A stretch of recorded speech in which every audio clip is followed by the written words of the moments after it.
Welcome to Burlap Teachers. Enjoy the video. Start by finding ancient debris in the Nether, which spawns mostly between y=8 and y=22, peaking around y=15. Travel in safe tunnels and mark your portal coordinates before mining. Mine only with a diamond or netherite pickaxe. Other tools will not drop debris.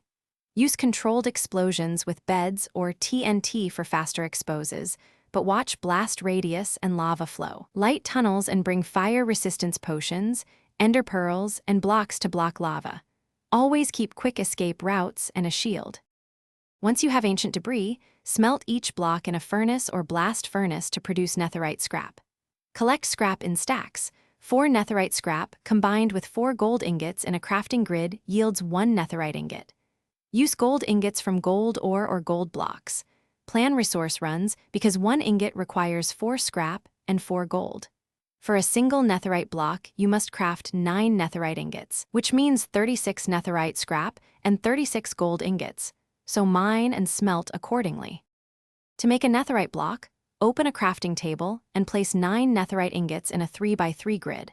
That yields 1 netherite block immediately. Netherite blocks are primarily for compact storage and decorative builds, and they can serve as a beacon base.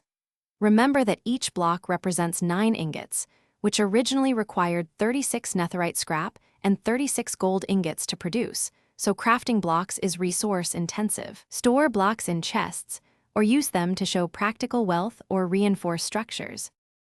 Thanks for watching. Consider subscribing if this video helped you.